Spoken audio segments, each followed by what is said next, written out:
રાધે રાધે મિત્રો, આજે આપણે વાત કરશું આ યુદ્ધના સમયમાં અને એમાં અમેરિકાના પ્રમુખ ટ્રમ્પની રોજ નવી નવી વાતો આવે. તો મિત્રો, ઇતિહાસના પાનામાં આપણે નજર કરીએ તો ઇતિહાસમાં 12મી સદીમાં મંગોલિયામાં જે સૌથી ક્રૂર અને વિનાશકારી જે શાસક થયો એ ચંગેઝ ખાન. આ ચંગેઝ ખાન નાનપણમાં એમના પિતા મરી ગયા અને એમનો પરિવારને એમના કબીલામાંથી એને દૂર કરી દીધો. જંગલમાં ભટકતા રહેતા મોટા થયા અને કાસું માંસ ખાઈને જીવતા. આવો ચંગેઝ ખાન મોટો થાય, એની પત્નીનું અપહરણ થઈ જાય છે ને એ યુદ્ધ કરે છે ને એમાં એની જીત થાય. ત્યાંથી એની સફર ચાલુ થાય. મિત્રો, આ ચંગેઝ ખાને માત્ર શક્તિશાળી નહોતો પણ એ રણનીતિકારી હતો. એની છોકરીઓના જે લગ્ન કરે એની કુંવરીઓના તો સામેના રજવાડા હારે ચોખવટ કરે કે હું જ્યાં યુદ્ધમાં જાઉં ને ત્યાં તમારે મારે હારે યુદ્ધ કરવાનું.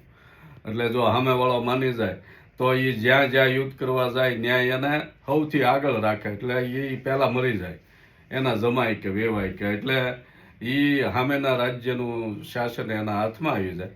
આવી રણનીતિ કરતો ને આ ચંગેઝ ખાને એકવાર એના જમાઈને ઈરાનના એક શહેરમાં યુદ્ધમાં મારી નાખેલો.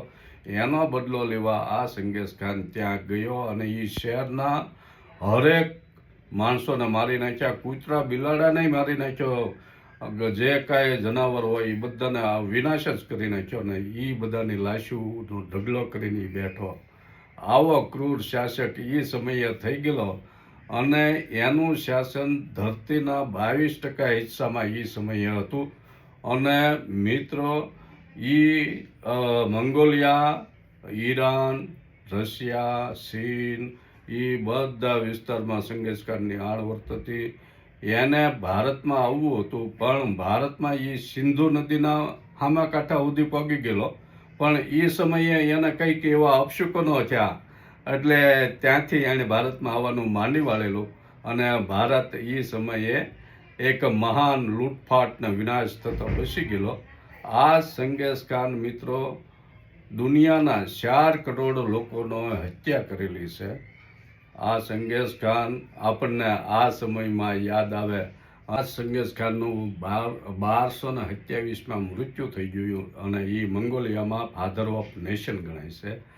અને આ ચંગેઝ ખાન જ્યારે જે વિસ્તારમાં યુદ્ધ કરતો ત્યાં એટલો બધો નરસંહાર કરતો કે ત્યાં એ ખેતીની જમીન પાછી જંગલમાં ફેરવાઈ જતી, કોઈ વધતું જ નહીં એવો નરસંહાર કરતો. અને એ એમ માનતો કે દુનિયા આખીમાં બસ એક જ રાજા હોવો જોઈએ અને એ ચંગેઝ ખાન.